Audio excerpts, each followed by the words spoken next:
Pozdravljeni, sem Marja Milič in poslušate MoneyHow, prvi podcast o upravljanju denarja pri nas. Preden gremo na današnjo epizodo, naj vas še enkrat spomnim na delavnico investiranja v delnice. Sestavljena je iz 3 modulov, vsak modul obsega več ur vsebine in vsak modul se tudi zaključi z borzno igro MoneyHow DD, ker predstavimo vse od poslovnih rezultatov, blue chipa do analiz, ki jih pripravi analitik in potem seveda tudi od pasivnega in aktivnega vlagatelja in njihovega procesa za odločanje za investicijo. Več o vsebini na www.money-how.si. Danes se bomo pogovarjali o psihologiji denarja, torej našem odnosu do denarja in do potrošništva. Z menoj je dr. Aleksander Zadel, klinični psiholog, predavatelj, pisatelj, podjetnik, zelo je znan tudi med gospodarstveniki. Pozdravljeni, gospod Zadel. Lep pozdrav in hvala za povabilo na pogovor. Z veseljem. Evo, počasi vstopamo v zimo, mraz, sneg, krajši dnevi, ohlaja pa se tudi gospodarstvo in preden navaden mali človek začuti, da se je kolo gospodarstvo obrnilo, je ponavadi že recesija. Vseeno pa ljudje delujejo precej brezskrbni, češ da bo država poskrbela za nas. Država je dejansko res poskrbela za ljudi po covidu in tudi zdaj se pripravljajo neki ukrepi za ljudi in za gospodarstvo po poplavah. Ali menite, da se preveč zanašamo na državo? Jaz mislim, da je, če vzamem to vašo izjavo v podelčkih, pravite, da ljudje se morda ne zavedajo te prihajajoče recesije in tako naprej. Jaz mislim, da po vseh teh, bom uporabil besedo, čeprav vem, da je zdaj vojna in je težka beseda, po tem bombardiranju, pa je mogoče celo namenoma uporabljam, z vsemi slabimi novicami, z prihajajočo apokalipso, vedno znova čakamo neko krizo, ali je to zdravstvena, ali je finančna, ali je gospodarska, politična in tako naprej. Pač ljudje na nek način utopijo. Mi moramo kljub vsemu razumeti, da človek, oziroma če tako bolj natančno rečem, človeški možgani, grejo skozi en proces adaptacije in mi se prilagodimo na določen način procesiranja vseh teh informacij.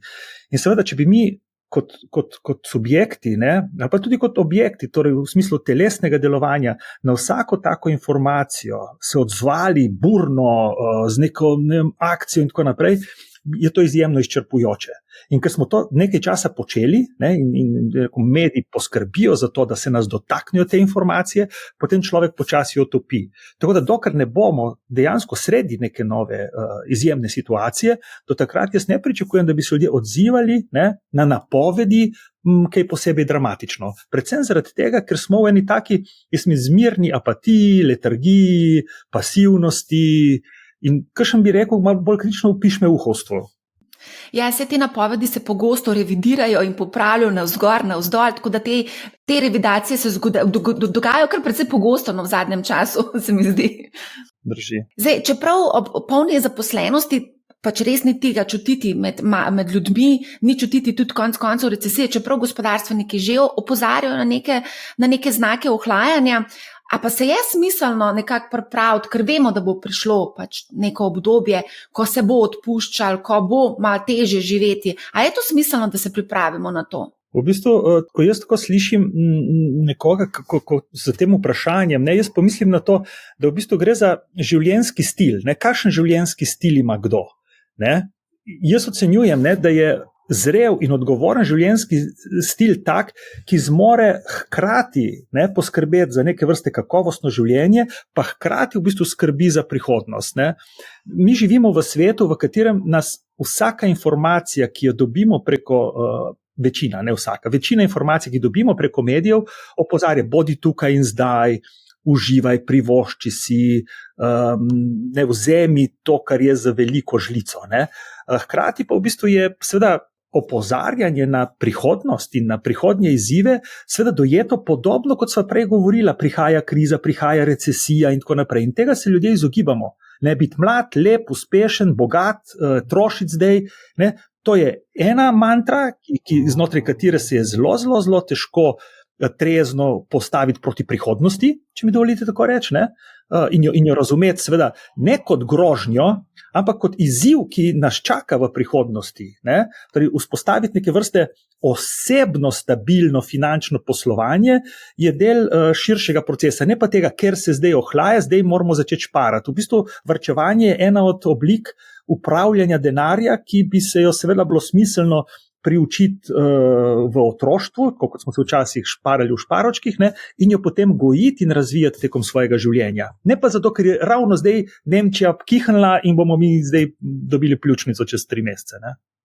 Ja, so pa že v bistvu dobili nekateri posojilojemalci višje obroke za plačevati, tako da to se že nekako čuti. Konec koncev imamo tudi povišano inflacijo že kar nekaj časa. Življenje postaja v bistvu vse dražje.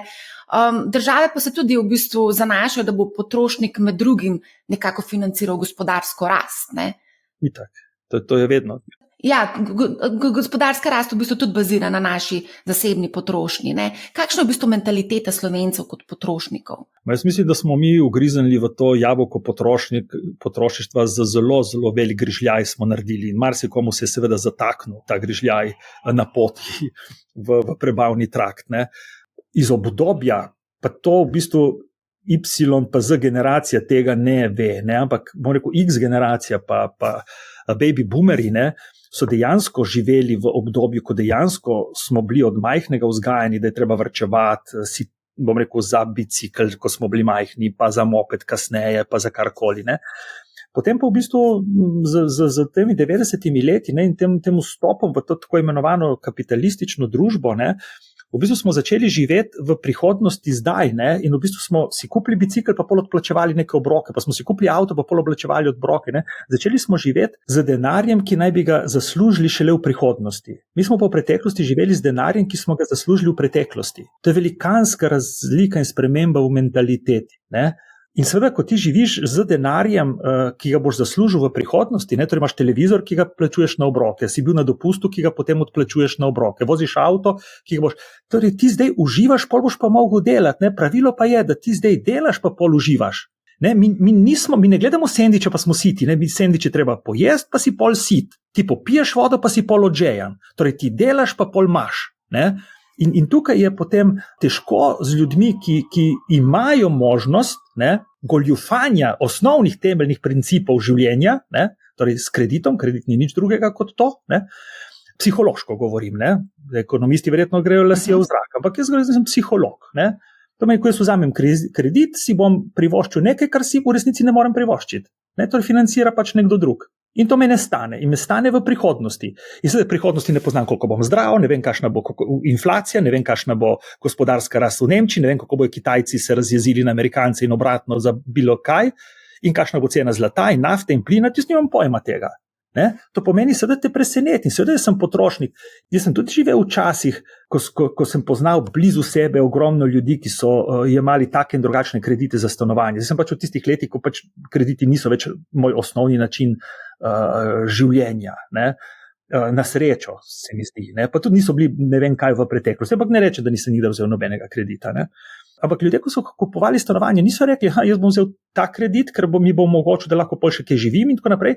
Ampak ne, smo se z banko kregali, da koliko še lahko nategnemo pri moji plači, da vendarle mi dajo še največji grid, da bom si kupil največje stanovanje, ki lahko, ker pa te 70 kvadratov mi pa res ne bomo mogli živeti, ker mogoče bomo imeli 5 otrok. Ne? In potem imamo te predimenzionirane materialne dobrine, ki nas dejansko ne osvobajajo, ne? Ampak nas v bistvu priklepajo na banke, niti ne več na državo, niti ne več na družino ali kamorkoli že. Ne? Mi smo priklenjeni na banke, ne? Na te, jaz rečem, obroke, ki se povečujejo in nam onemogočajo, da bi pač, ne vem, živeli tako kakovostno življenje, kot mislimo spet, da si ga zaslužimo, ne pa takšnega, kot si ga lahko privoščimo. Danes pa živijo tisto življenje, ki mislijo, da jim pripada, kar je velika razlika.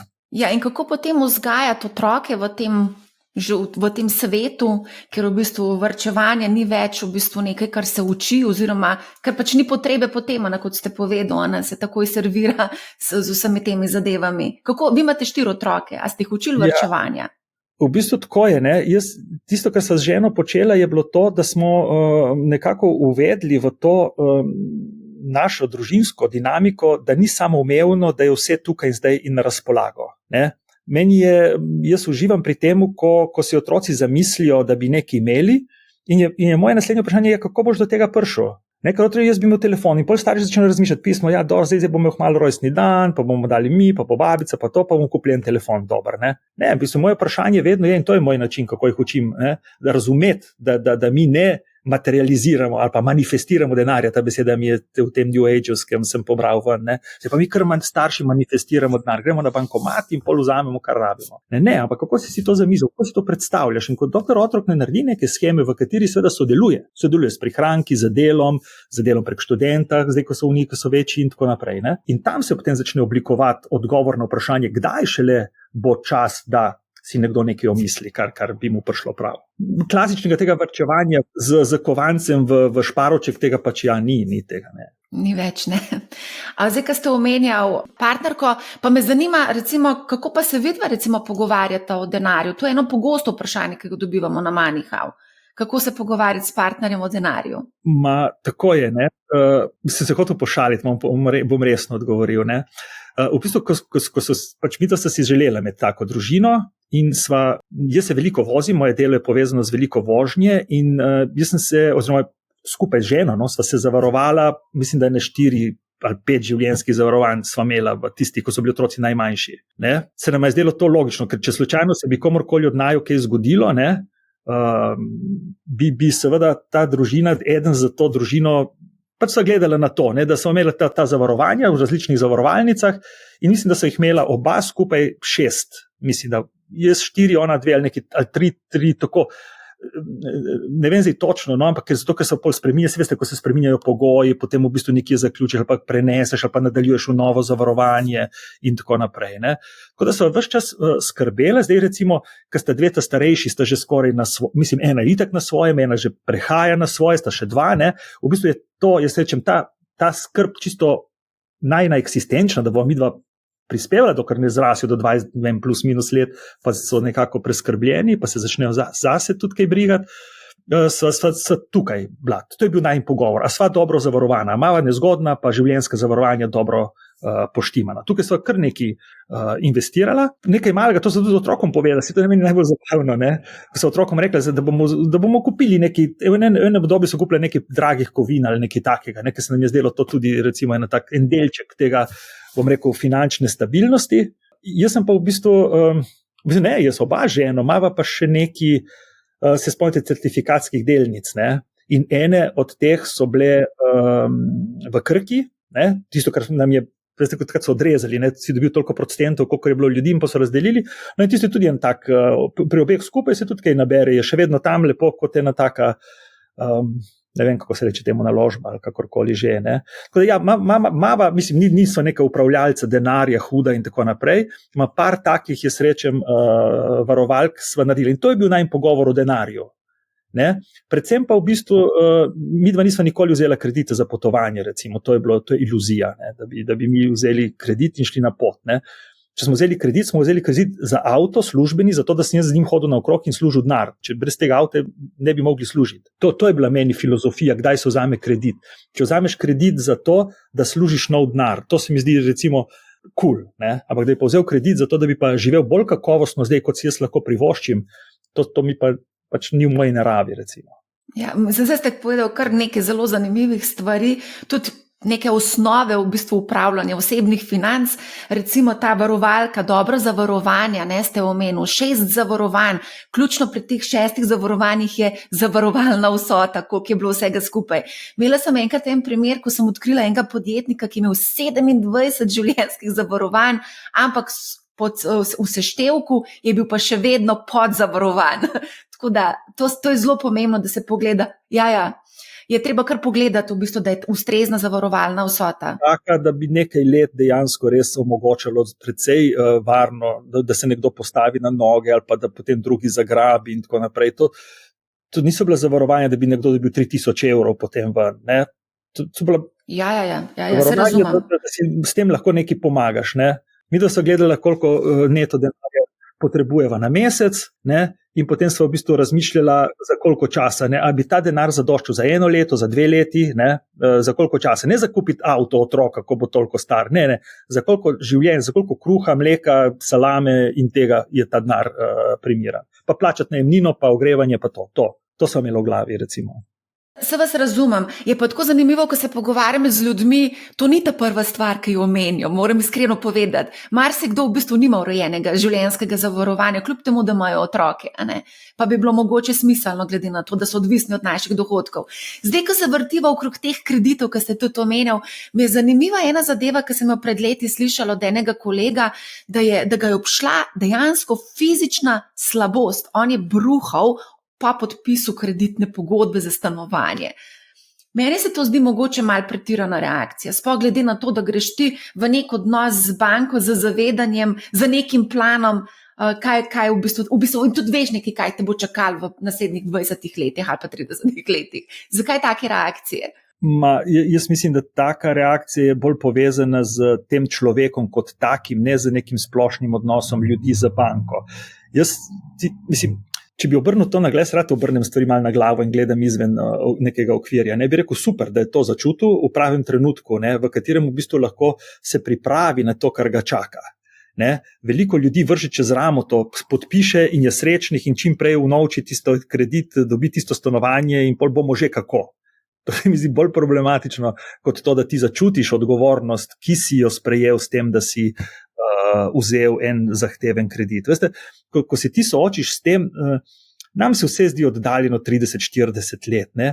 Ampak 30-40 let početi vsak mesec eno in isto stvar in notri imeti klauzulo, ne, da se bo kredit na ta obrok povečeval skladno z pravili, ki jih bomo mi postavili, na katere ti ljubček nimaš nobenih resnejših vplivov, To je tako, no to je meni, wow, jaz rečem, ljudje so res tako, zelo cool, da to podpisujejo, no, tako v takih zneskih. A imaš izbiro, če hočeš kupiti stanovanje? Sej, to je to, torej ekonomisti so nas prepričali, ne, jaz rečem preko medijev, ne, pa jaz ne mislim, da gre na nobeno teorijo zarot ali kaj take, ampak so nas prepričali danes, tudi politika nas je prepričala, da zdaj mladi morajo imeti stanovanje. In to je, ni cool imeti stanovanje. Ne, vprašajte mene, kdaj sva midva ženo kupila stanovanje, ne. Ko smo midva kupila stanovanje, v katerem zdaj živimo, sva imela 2 otroka že, ne, in so bila do takrat podnajemnika. Razumete, jaz pač pa se ne smilim sam sebi, ne, jaz pač takrat ko lahko, ne, zdaj pa bomo pri 22 letih imeli stanovanje, pa pol bomo v redu, pa bomo imeli otroke, mogoče ne, zdaj bomo še 10 let žurali, ker bomo videli, kaj bo, pa bomo pa videli, če smo privoščili otroke, imamo premajhno stanovanje, pa bi imeli radi večjega, kdo bo poskrbel za to? No, država, boste poskrbeli, lepo vas prosim, no, to je tako, rečem kot mladi, kar neki, no. Mogoče to zapuščina naših staršev, ki so nekako bili prepričani v to, da je potrebno biti lastnik. Imamo vse 90% lastniških stanovanj, ne? Tako da nekako je to v naših glavah, medtem ko v Nemčiji recimo mislim, da je 60% lastniških stanovanj. Če bi vi pogledali lastništvo stanovanj in nepremičnin pred Jazbinškovim zakonom, bi ugotovili, da se ne razlikujemo od nobene posebne države na svetu, ne? Torej, jaz sem otrok staršev, ki so živeli kot najemniki celo življenje do Jazbinškovega zakona v stanovanju v bloku, ki je bilo last podjetja, kjer je delal moj oče. Pač to je bila klasika. Jazbinškov zakon je seveda spremenil stvari na glavo in je dal tudi mojim staršem možnost, da so odkupili to stanovanje za takrat zelo razumen denar, jaz nikoli več nobena nepremičnina v Sloveniji ne bo stala toliko, kot je stalo teh, mislim, da 60-70 kvadratov veliko stanovanje, ki ste ga moja starša potem takrat odkupila. In to lastništvo je drugačno lastništvo kot to, kar zdaj. Takrat, pred Jazbinškovim zakonom je bilo enako težko kupiti stanovanje kot danes. Ker nisi kar povlekel iz žepa, pa malo nekaj, kar pa je bilo težko. Takrat se je zgodila ta anomalija in potem je to ta razvada, ne, jaz rečem, to je razvada, ne, nekaj, kar mi mislimo, da nam pripada, v življenju nič ne pripada. Se treba izboriti, zaslužiti, ne vem, oddelati, karkoli že. Ne? In seveda danes je politika seveda to mantro prevzela, izgleda to zelo všečno očitno za ljudske množice, ne, da treba zagotoviti stanovanja, delati stanovanja in tako naprej. Nima nič proti temu. Jaz sem zelo, jaz sem iz Kopra in ko gradijo stolpiče in rečejo, bomo imeli nova najemniška stanovanja, pa neprofitna stanovanja, mi zdi to lepo. Jaz mislim, da rad živim v družbi, kjer v bistvu država omogoča lažji dostop do infrastrukture. Samo ni pa to nekaj, kar mi pripada. Ne, razumete? Torej, super je, da se to dogaja, ne moramo pa reči, ker država pa ni naredila tega, pa tega, zdaj smo pa mi v kot, pa se smilimo sami sebi, ker smo bogi, ker ne moramo imeti stanovanja, ki država ni za to poskrbela. Ampak ravno to govorijo mladi. Točno to. Ker jim je fino. Ko zdaj govorimo o lastništvu, da je vas dotakniti mogoče premoženja in tega, da se radi primerjamo z drugimi. Zakaj nam je to pomembno, da primerjamo svoje premoženje, avto, stanovanje, ne vem, plače med seboj? Zakaj to počnemo? Zaradi tega, ker to je prineslo to blagostanje, ekonomsko blagostanje, tam po drugi svetovni vojni, še posebej v 70-ih letih tega gospodarskega razcveta, v bistvu je lakota, pa tisto primarno zdravje niste bili več ključni vprašanji kakovosti življenja. Ker če ste do leta 50-60 vprašali ljudi, kaj pomeni kakovostno življenje, ali pa kaj bi si najbolj želite za svoje otroke, ne? Da bi bili zdravi, pa da ne bi bilo vojne, da bi bil mir, ne? Take stvari, kot jih misice še danes govorijo. Oni so še vedno v tistih časih. Ne? Mir, pa zdravje, pa otroci srečni, pa to. Ampak potem, ko se je začelo pa to blagostanje povečevati, potem pa v bistvu ni bilo več ključno notranje zadovoljstvo, notranji mir, v smislu smo siti, smo zdravi. Ne? Potem v bistvu je pa ta X generacija to prijela, ne? Ker prejšnja generacija je živela zato, da je delala. To je bil živim, da delam. Oni so pa delali zato, da živijo. To je pa značilnost X generacije. Ne? Delam, da živim. Torej, hočem kakovost življenja. Ne? Danes še marsikomu zbeži reče, zakaj delaš? Delam za denar. Ne, ti delaš za kakovostno življenje. Za denar so delali 70-80 let nazaj, ker je to pomenilo, da so siti, da imajo račune plačene, pa tako naprej. Ne? Torej, X generacija je hotela ustvariti dodano vrednost. Hoteli so imeti vikend, hoteli so imeti večji avto, ni bil dovolj fičko, ni bil dovolj stoenka, ne? Je moral biti golf, je moral biti večji avto. In to je bilo, bom rekel, potem izraz, da si uspešen v življenju, ker ti se moraš ločiti od drugih. Ne? In ja, žal 70-80 let nazaj si se ločil potem, a imaš site otroke ali jih nimaš, a imajo pokrpane hlače ali nimajo. Ne? To pomeni, ko imamo vsi pokrpane hlače, to je isto kot v gospodarstvu. Nobena firma se ne hvali, da imajo elektrificirano proizvodnjo, ker imajo vsi. Torej, po čem se razlikujemo? Ker imamo digitalizirano danes. V 90-ih letih, ker imamo informatizirano proizvodnjo. Torej, ljudje se začnemo primerjati po tistem, kar je tista dodana vrednost, kar nimajo vsi. Ne? Torej, in zdaj seveda vsi smo zdravi, vsi smo zavarovani, vsi imamo neko osnovno preživetje, torej kaj pa je razlika, da sem jaz uspešen? Ja, da vožim tako velikanski avto, da imam ne vem kakšen vikend, ne vem kje in tako naprej. Torej, to je razumljivo z vidika razvoja človeške, bom rekel, psiha in odnose do sebe, do drugih, do družbe, ne zgolj samo do materialnih dobrin. Zdaj, ko ste omenjali, delam, da živim, milenici pogosto tako razmišljajo. Ja, a je potem plača dovolj velik motivator? A je sploh plača motivator? Kaj motivira današnje zaposlene? V bistvu milenici živijo zase. Ne? Oni ne živijo ne za denar, ne živijo zase. Ne? To je ta značilnost te generacije. In v bistvu zakaj gre? Ne? Gre za to, da ko ti živiš v relativnem blagostanju, jaz vedno rečem v relativnem blagostanju in se tudi zavedam tistih ljudi v Sloveniji zdaj ali pa kjerkoli, ki živijo ob robu revščine, težko se stavijo mesec in tako naprej. Ampak zdaj govorimo o družbi na splošno, ne? Torej ne o ljudeh, ki preko bortorstva čakajo 30 evrov konec meseca, da nekdo podari. Imam veliko empatijo do tega sveta, ampak zdaj ne govorimo o njih. Torej, v družbi relativnega blagostanja se kaj dogaja? Ne? Se dogaja, da ti v bistvu ne moreš razviti pravega odnosa do denarja. Čisto preprosto ne razviješ, ker denar je bil prisoten, in če ga ni bilo, smo si ga nekje sposodili ali pa na banki ali kjerkoli že. To pomeni, ko se ti pogajaš, ta mladina, ko se pogaja za službo, oni se dejansko pogajajo o kakovosti svojega življenja. Oni hočejo, da jim je fajn v službi, da se imajo dobro. Ne? In zato je to zanimivo, ker se še posebej zajevci, oni se ne znajo pogajati o plači.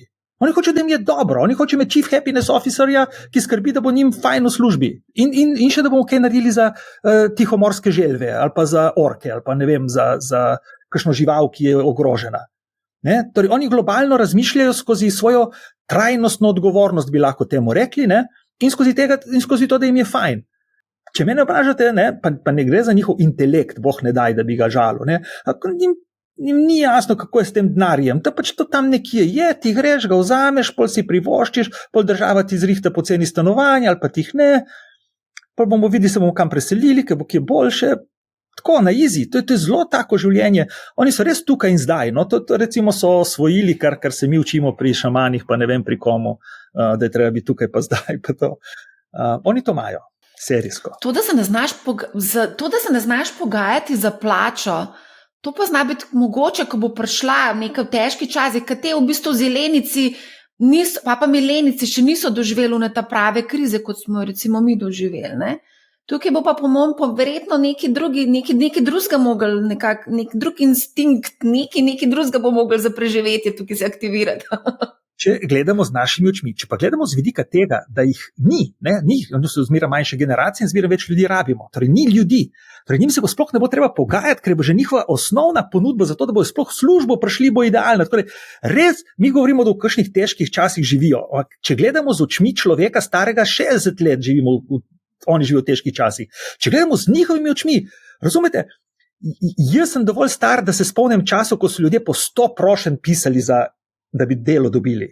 Ti ljudje naredijo svoj profilček na LinkedInu in se usedejo tako križem rok in čakajo. Možda prošnje pisali za službo, si ti nor. In pol oni izbirajo med tistimi, ki ponujajo, bom rekel, okolje, ki se njim zdi pa res cool, da bi šli delati, ne?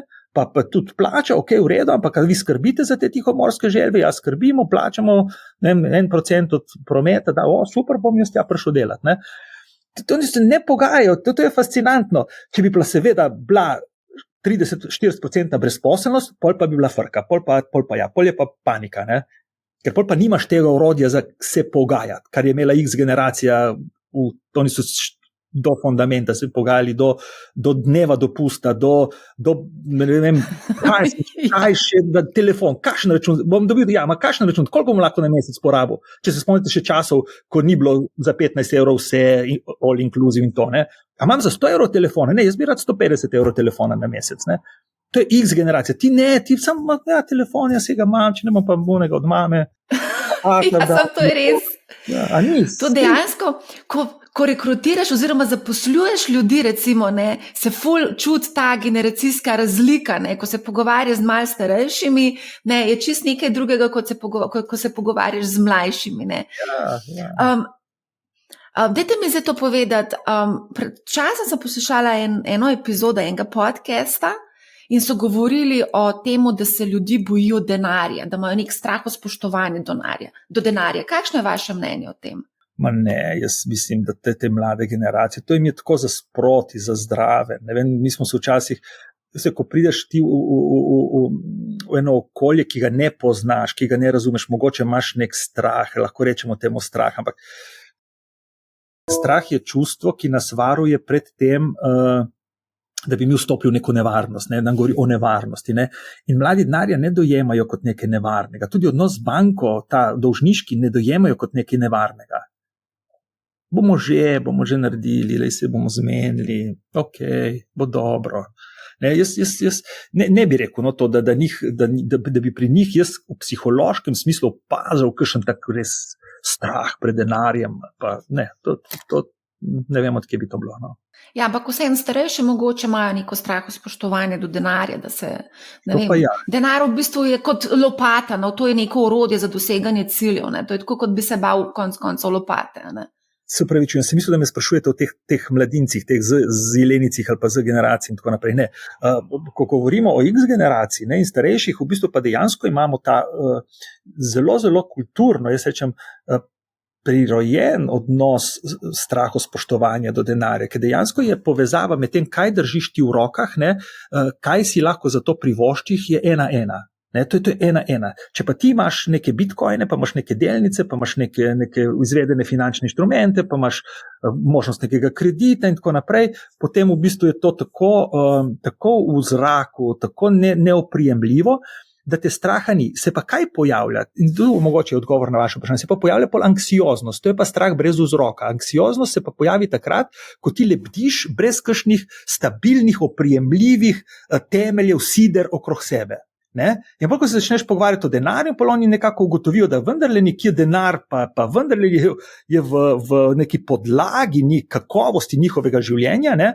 In da je zelo, zelo povezan z njihovo učinkovitostjo pri delu, takrat pa lahko ljudi začne grabiti najprej ta anksioznost, ko razumejo, zakaj gre, pa tudi strah. Ja. Bi bilo možno.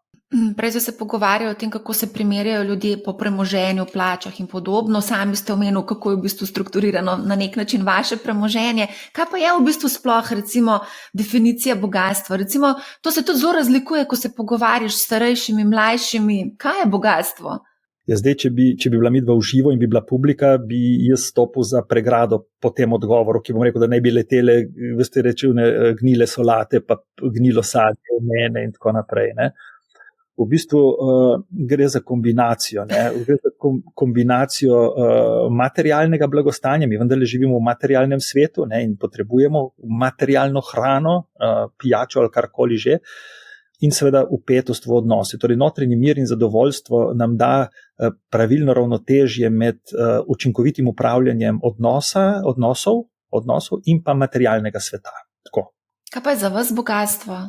Jaz sem že po teh letih, ko dejansko res dojemam bogatstvo kot notranji mir in skladnost v medosebnih odnosih z ljudmi, ki mi veliko pomenijo. Zdaj, ko govorite o notranjem miru, greva skočiti še malce na borzo, ker pa prevladujejo čustva pohlep in strah. Kako premagati eno in drugo za čim bolj racionalne, naložbene in neemocionalne odločitve pri v bistvu odločitvah za naložbe? Jaz dojemam tudi borzo, tudi tiste Krkine delnice ali karkoli že, ne kot nekaj, kar bi moral vsako jutro preveriti v časopisu. Ne.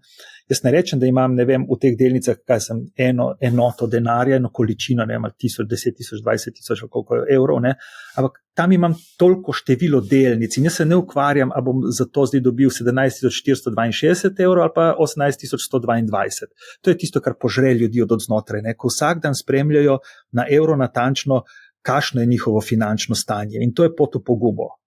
Sem delal kot psiholog z veliko podjetniki, ki so svojim delom zelo zabogateli in potem seveda poskušali investirati v delnice in tako naprej, da bi pač, ko bi rekel, ne nosimo vseh jajc isti košari in tako naprej. Ne. In nekateri so pol zboleli. Ma niso zboleli zaradi tega, ker so veliko delali, ampak so veliko gledali v časopise, kaj noter piše o njihovih stanju, njihovih sredstev. Ne. Mislim, da posebej v naši slovenski kulturi niti približno še ni preteklo dovolj vode, da bi mi sploh razumeli koncept delovanja finančnih teh trgov, kaj šele, da bi ga znali upravljati, ne, svoje premoženje na ta način.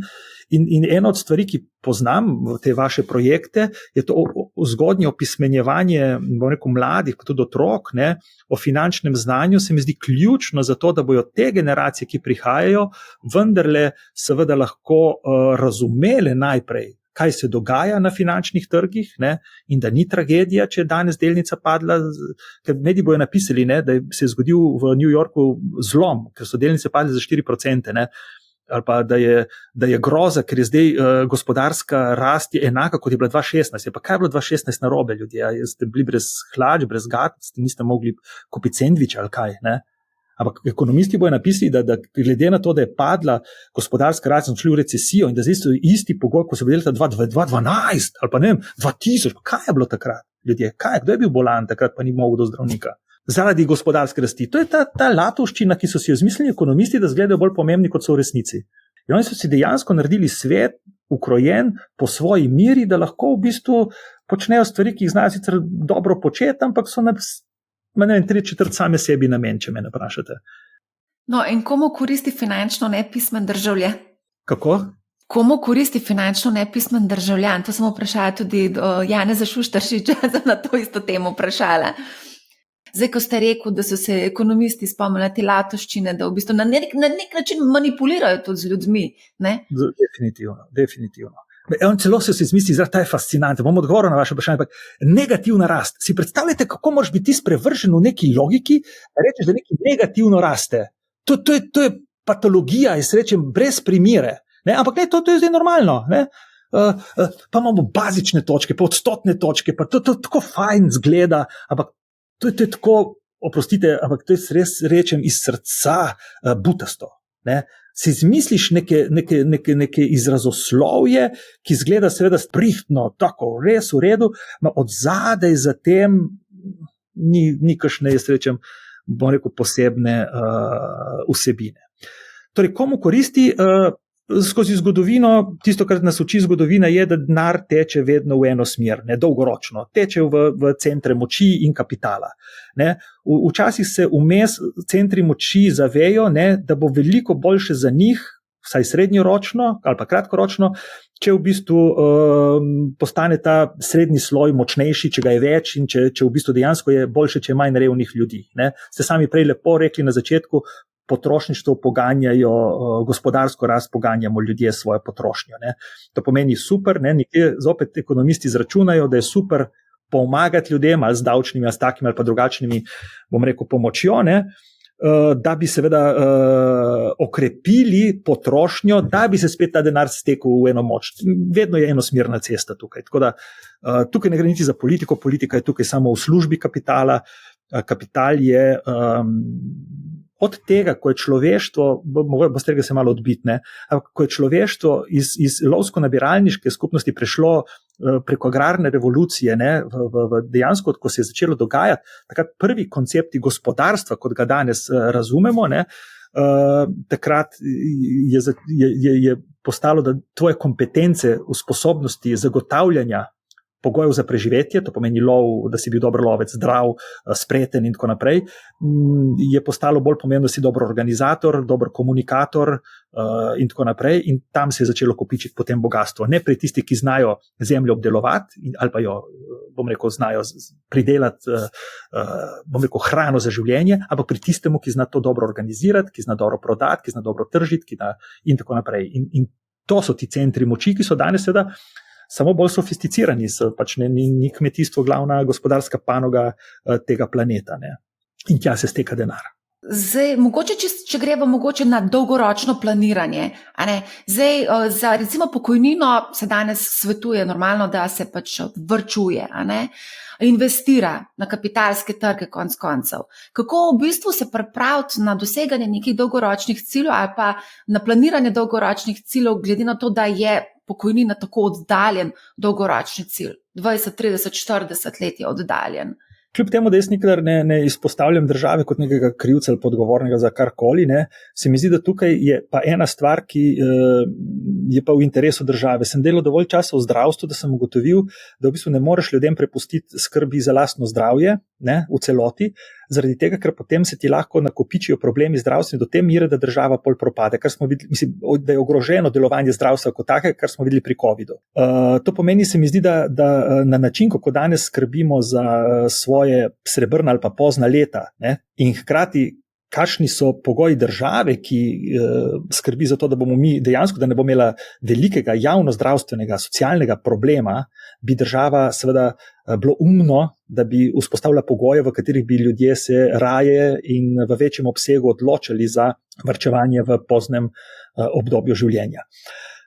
Ker pa smo otroci staršev, ki so dejansko garali in delali za to, da bi v penziji živeli, in še danes je glavna mantra, koliko imaš še do penzije, ne, ko so zaposleni, ne kaj boš danes naredil, koliko boš zaslužil, koliko imaš ti še do penzije, je fora, ne, ker pol se nam zdi, da pol bo pa ta država za nas nekaj poskrbela, pa bo in tako naprej. In tukaj ta iluzija med tem, da bo nekdo za nas poskrbel in kakovostjo življenja, ki jo bomo mi živeli, ker država ne bo zmogla, poglejte številke, se to, mislim, tukaj res ni treba, da si ekonomist, rabiš plus, minus, pa že prideš do tja, da vidiš, da bo trda, ne, že za našo generacijo, ne, kaj šele za naše otroke.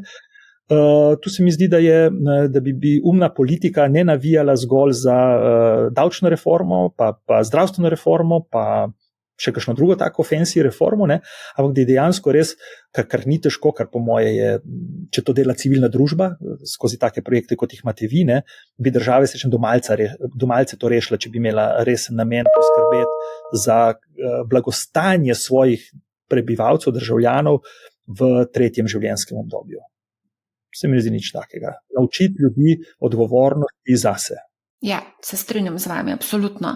Ampak Slovenci smo malo shizofreni, ko govorijo o naložbah. Slovenci zelo radi varčujemo v nekih konzervativnih naložbah, kot so recimo, to sploh ni naložba, depozitne, se vemo, kaj se je dogajalo z povišanjem inflaciji, je realno denar izgubljal na vrednosti. Investiramo v nepremičnine. Pa tudi zelo na drugi strani zelo radi skočimo v neke tvegane zgodbe, kot so kripto, ker imamo to željo po nekem hitrem zaslužku. Kako se to razlagate? Temu se reče mislim, da sem nekje prebral, pa mi je bil všeč izraz, ta kazino kapitalizem, ne? Ko v bistvu vključimo v formulo svojega blagostanja neko tako tveganje, ki pa je v bistvu, če si hiter, če si pravočasen in ker poznamo nekoga, ki mu je uspelo, dajmo še mi. Ne? To je popolno nerazumevanje delovanja, niti ne, jaz rečem, finančnega sveta, ampak v bistvu logike človeškega delovanja. Ne? Tu smo zelo naivni, tu smo izrazito naivni, ampak tako kot vsi, tako kot lejte, boste rekli, da čudno preskakujem, ne? Ampak recimo mi smo bili zdaj priča propadu tega imperija Studia Moderna, recimo, če mu lahko rečemo imperij, glede na to, da je bil lastnik dolgo časa najbogatejši ali pa drugi, tretji najbogatejši Slovenec. Ne polemiziram z blagovnimi znamkami Dormeo in tako naprej, ampak en velik del poslovanja tega podjetja je bilo tako, jaz rečem, prodajanje megle, razni ti neki geli za shujšanje, pa gate za zgubiš 2 številke, pa ne vem, kaj še vse. Ne? In v bistvu to je predstavljalo en velik finančni temelj enega takega imperija. Ne? To, da so ljudje kupovali bedarije, neumnosti. In to ljudje kupujejo, kljub temu, da so že kupili, so že videli, da to ni niti približno tisto, kar kaže po televiziji ali pa kar zgleda, pa so še vedno to kupovali in je predstavljalo to veliko, bom rekel, finančni doprinos delovanju in uspešnosti tega famoznega slovenskega podjetja. Ne? In zato pravim, da ljudje radi nasedajo nečemu, reči, to se pa mi doprivoščili, če pa to ljudje res kupujejo, to pa mora nekaj pomagati. In to se, ne vem, če ste še mladi, Čang Šlank je bil prvi tak, torej si spil en čaj in potem si izgubil 2 kili, vsak dan si izgubil 2 kili in potem si reče, ok, če si spil 30 dni zaporedoma, pa si se dematerializiral, ali kaj s tem čajem, ne vem. In ti ljudje so nam pokazali meje neumnosti naroda, ki pa so brezmejne, niti jih ni teh meja. Tako da mene ne čudi, da ljudje nasedajo in da potem čredno sledijo takim fenomenalnim trenutkom. In mi imamo danes v Sloveniji, res imamo 2-3 kriptomilijonarje, ampak na čem temelji njihov kriptobogatstvo? Na neumnosti ostalih 100,000, ki so pač šli v takem trenutku v posel, da so zgubili, ker ta denar ni nastal iz nič. To je fascinantno. Denar kriptomilijonarjev, teh gospodov, ki so res džeki danes in kupujo hotele in tudi potem jih vprašamo za nasvet, kako z denarjem. Ma ne njih vprašati za nasvet, ljudje. Jožeta iz Litostroja treba vprašati, kako z denarjem. Ne vem. Ker njihovo bogatstvo je bilo, pač so prispevali ostali Slovenci ali pa globalno verjetno državljani sveta, zato da so oni zdaj, bom rekel, izstopili v pravem trenutku z takim bogatstvom. Isto kot v vseh piramidnih schemah. Torej, masi ljudi nič ne pomaga spoznanje, da je enkrat bil nekdo privlečen. Tudi sami ljudje, ki so bili včasih povlečeni za nos, ko začne igrati ta čustveni adrenalin, ste prej lepo povedali, sprejemamo zelo, zelo zanimive, dejva reči, odločitve. Ja, se to, kar ste zdaj govorili, tudi recimo se spomnite mogoče Boogie Fish, una riba, ki jo prodajo Santi Češko. To je to, da so stovornjaki povozili v Slovenijo in ljudje so bili ko si pozvonil na zvonec, je ta riba nekaj zaplesala in pol, ali pa so bile kukavice za ne vem, tiči, ki pojejo ne vem kašne neke pesmi, to je to, ne, mislim. To je to. In to so ljudje kupovali, ker jim je bilo zabavno. Zato mogoče tudi ne kupaš, zato da pač se mogoče malo zabavaš. Meje neumnosti naroda so brezmejne. Zelo taka lepa misel, moram priznati. Drugače, kar se tiče teh prodajalcev megle, tega je res ogromno, sploh v tem sodobnem času. Pa bo vas tem pol tudi zaključila. Mogoče imate kakšen nasvet, kako se upreti vsem tem norostim tega sveta sodobnega. Ti prodajalci megle so isti, kot so bili prodajalci, jaz rečem, marihuane v mojem otroštvu, ki so sladko govorili in obljubljali seveda svet, ki ga jaz ne bom spoznal, če ne bom eno osmodil ali pa vzel tega ali pa onega. Torej, v vsakem obdobju bomo mi imeli plenilce, bom namenoma uporabil malo težjo besedo, ki bojo čakali na notranje nezadovoljne ljudi. Torej, resnično notranje bogatstvo je notranja moč vsakega posameznika, da se upre bližnicam do teh ne vem kakšnih famoznih ciljev nekega užitka, ampak da razume, da tudi varčevanje, dolgoročno varčevanje ali v skladih ali v različnih teh kombinacijah ni igra na srečo. Ne, igra na srečo ni, če ti kupiš Krkine delnice, pa Lek, pa ne vem kaj in potem v bistvu imaš tam en del svojega premoženja varno spravljenega. In tudi to ni namenjeno temu, da boš čez 10 let si kupil barko na račun nekoga, ki si ga nasral, ker si v pravem času kupil delnice, on pa v napačnem. Ne, gre za to, da imaš svoje premoženje, ki si ga zaslužil, razpršeno na različne konce, da če se nikjer nekaj podre, imaš kje kaj vzeti za živeti. Ne pa, torej, ljudje še vedno, po mojem mnenju, ko jaz z njimi govorim, kot pa v psihološkem smislu razlagam, ne, razumejo, jaz bom šel vzel delnice in bom dal 100 in čez 2 leti bom imel 220. To pomeni, nekje bom nekaj dobil, kar itak ni moje, pa mi ne pripada. Ne. Ti greš tja noter, tam spraviš svoj denar, ki bo ohranil vrednost, če ga bo pridobil, ampak gre za to, da te jajca, kot radi rečemo, ne nosiš v isti košar. In sam za to gre. In če bi to razumeli, bi se tudi lažje, z manj travme in bolj suvereno odločali za različne naložbe, na različne oblike varčevanja in bi nam to dalo večjo finančno, pa tudi človeško stabilnost na dolgi rok. Ja, razpršenost je mantra, Moneyhow. Najlepša hvala za odlično debato, moram priznati, sem kar uživala v poslušanju, tako da iskrena hvala. Z veseljem. Hvala tudi vsem, ki ste nas poslušali. Poslušajte Moneyhow, ne bo vam žal in lep pozdrav.